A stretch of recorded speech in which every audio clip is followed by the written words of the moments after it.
Welcome to Being Anxiety Free. My name is Emma Upton and I'm here to spill all the tea on what it means to be able to choose to be anxiety free. Without anxiety, we know who we're here to be and what we're here to do, and then the unique coding locked inside our DNA, the magic of all of that gets to flow through. So, join me and let's dive into today's episode. Cheers. Episode 30, which blows my mind, but yay, here we are. Excuse me. I want to talk about triggers. It's Triggered Tuesday today. This little toad, he's cute, but he's a pain in the bum. He's going to go out of his way to trigger you into feeling a certain way inside your business.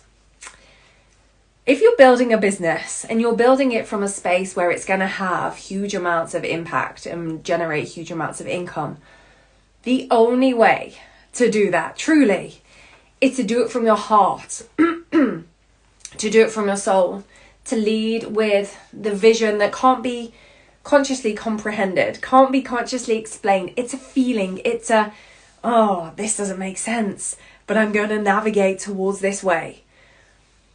When we build our business from that place, and it's deep, that's why I'm always going here, like my internal radar was thrown off completely. So all that existed inside me here was just like this whirling dull, it was like a dull heavy ball that just kind of percolated around all the time when I was just driven by anxiety all the time. I didn't know, and I need to get rid of that as I'm just about to touch my body. It's like, no, not that. I didn't know how to get into my body and trust my gut again. You know the saying, go with your gut? That's true, but how do you go with your gut when your gut is just anxious all of the time? When we build a business, not being able to be in tune with this and being able to trust and build bravery and be able to follow that feeling of, oh, I shouldn't, but I'm gonna. If we're not doing that, business is not going to be the way it gets to be for you. The magic of everything. You'll do all right. I bet you. I've seen people do incredibly well by society's standards. But that joy, that happiness, that feeling of this is what I'm meant to be doing. There's nothing else that I'm meant to be doing in this world. Like it's all about this. We only get to feel that when we learn to trust and lead with our gut. When we are building a business from our heart and our soul, and when it's coming through us, my work is all about, I can't quite see her, connecting to the subconscious, which is kind of like in the base of the quantum, like the magical space. Through the unconscious, that's where all the patterns and beliefs and our habits and our values are all stored, and we all hold on to them because it's what we know. And then it gets to come through as ideas and inspiration and like, maybe I'll do this, maybe I'll do that. For that connection to happen, we have to be able to allow our ideas to flow through us. Building a business through that flow is when the rest of the world looks in on you and goes, what are you doing? How are you doing that? That makes no sense. That can't be real. And then people look into your work and they're like, what? It is real? We get to work from that space when we lead with our heart and our soul. But there are nuances to this, like everything. That means that you've got your whole heart and soul in your business, and you're making whole heart and soul connections with your business. And if you are a service provider, that means you're connecting with real life human beings, and you fall in love and they fall in love with you, and then it's a business at the same time, and it's like navigating all of these things, which still I'm not a master of. I fall too hard for everybody all of the time, and I will never not. God, it makes me emotional when I think about the people I'm connected with.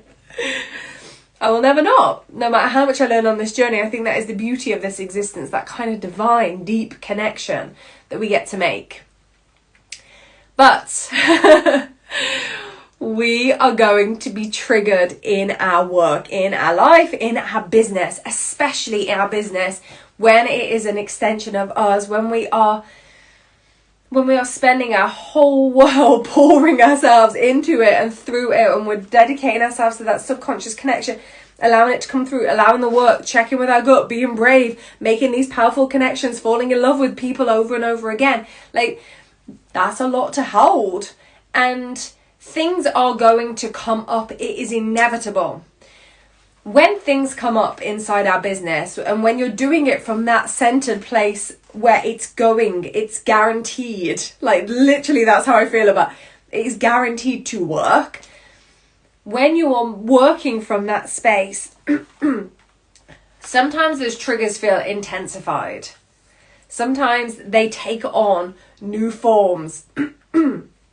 Excuse me, where you just are having a whole body response and a whole body reaction. This morning, I had that. I'm like, of course I'm being triggered. Of course it's Trigger Tuesday. Like, of course it is. And this response came up from the depths. And I was like, okay, let me get my orange out. Why am I obsessed with the rainbow and embodying the rainbow? Because my brain now has learned that triggers are actually a powerful thing if we learn from them what they're here to teach us. What do we want to do? What does the conscious brain want to do? It wants to shut down triggers, like, oh, that feels really uncomfortable. I'm just going to shut it down and I'm going to cut it off. And what we get to do, if we're building a life and a business from this expansive space, like those moments, what I see it as, those moments and those triggers are an invitation saying you get to expand deeper into the subconscious here, Emma.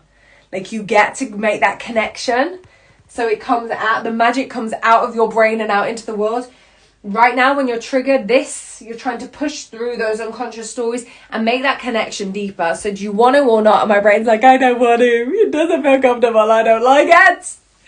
And yeah, I know. So I get my oranges out. I've always got orange on some description, or whatever day it is. I have that reminder, but I've literally got my orange oil like here. So the orange, get it out and have a smell. I'm like, right.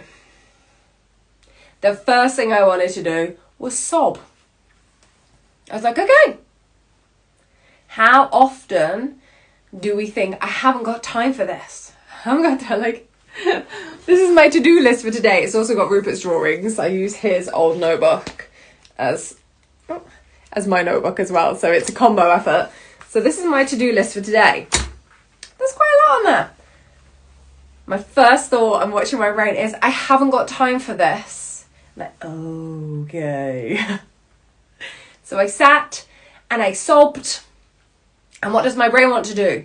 My brain wants to make it into this my brain's very dramatic. I don't know if you've noticed this dramatic like scene of, oh my god, and this means all of these things. We've ruined the day. We've got all this stuff to do. We've ruined it. And you're not going to be able to enjoy doing nothing because you've got all this stuff to do. Like, oh my god, awfulness. Like, my brain is there. It's doing all of those things. Instead of listening to it, I just sat in that moment of being like, wow, this is a lot. Let me feel it out. Let it come out. And then it did. And then I went and had a hug. Hugs help, don't they? Rupert came and gave me the nicest hug. He's such a babe. And he didn't say a word. That's a great... He just came and went like that. So I cried some more. And then we took the boys to school. And I came back. And it's like it shifts. And it's like it lifts. Because for so long, I was like, no time for emotion. No time, like, Feel It Friday is a part of the work on purpose. I don't always want to cry if I'm triggered. A lot of the time I don't. A lot of the time I'm mad. I have all this suppressed anger that just I've built up as resentment for my whole life. That's a lot of my Feel It Friday. But no, this was real emotion. This was real, raw emotion. And I felt it. And now I feel fucking fine. That's the power of when we can just be with the trigger for a moment. Watch what the conscious brain wants to do. The conscious brain wants to immediately push it away. Like, oh my God, that's dangerous. That's uncomfortable. Like, I don't want it. And our willingness to just challenge ourselves, because it's a challenge to be able to see what our brain wants us to do and go, that's the inner power, and choose out of it and say, I'm not falling for it anymore. I'm not falling into that routine and that way of being. I'm going to stay here. I'm going to feel it. I'm going to notice it. I'm going to allow it to dissipate. And I'm not expecting, because I've sat with it for a moment, that it is just going to vanish. And yeah, it really could. And that's really exciting to me, that balance of holding the duality of those two things. Then I went out. Fresh air always helps. taking the boys to school, going and getting that fresh air, having that moment. And I'm like, how much does the brain want to say like, oh, that's your day now. That's your day. It wants to make a minute or 10 minutes or 20 minutes or an hour maybe of some discomfort, and it wants to stretch it and elongate it into an entire day. It's like, it's unnecessary. When we have triggers, when we are building something so big that actually when you look at it, it's like, oh God, I can't look that far. That's too big. I'm just one person. Like, that is a lot to navigate for so many people that are building something so much more than them, so much bigger than them. We're gonna get triggered. It's an inevitable part of this process. But when we're able to just handle it and know, like, it's another little marker in my body, the scars of my existence, of being like, I can handle this. I can navigate the tricky things. I can do this. People told me my whole life I was incapable. People disempowered me and like, oh, I'll do it because you're not clever enough to, or not able enough, or whatever it is. And they took it from me and like, I'll do it for little old you. It's like, no, I'm so powerful. And just because we have these intense moments, like, we're building something so big. That's a lot to hold. Triggers are inevitable. And when we're able to just be in it and watch where the brain wants to push it away and make it disappear, but we can be and we can stay and we can use different techniques. Like, literally this morning, I just needed to cry. I just needed to cry and say, this is a lot for one person. And I just needed to acknowledge that. And I've moved on from it. When we are willing to stay with those triggers, get your oranges out, submerge yourself in the oranges, and remind your brain to be on the lookout for these moments where you're in these heightened, triggered emotional states where it's trickier to create that space and look in and be like, oh, look at me go. Look at me want to spiral. Look at me want to go back to all those ways of being that are familiar to me. Oh, I have this distance, so I'm going to choose not to. I'm going to feel whatever it is I need. And then it's going to go. It's going to build that connection to the depth of that subconscious even stronger. And it's going to allow that unconscious space to just be eradicated, so that then the magic of what we're here to showcase to the world gets to flow through in even more powerful ways. I know, like, I feel it already. I know that experience of what I just navigated through is gonna be a quantum leap, is gonna be an up level, is gonna be something I've literally trained myself to recognize, that these moments where we feel like there's instability and we feel triggered and we're being invited into something new and our brain is being like, no, don't. And when we can see all of that and we navigate it with power, we awaken that inner power and we navigate it from that powerful space, the up level is inevitable. So I challenge you on this Triggered Tuesday, like, of course I'm feeling triggered on Triggered Tuesday, like, to lean in and look at the power of what is being presented to you. Because if you're feeling triggered today like me, we're probably leaping into a new paradigm. So get ready, let's do this. So happy Triggered Tuesday. I hope your day is glorious. And if you have moments where it doesn't feel quite so, remember, it's just a moment and the next one gets to be glorious, because that is your power. Much love.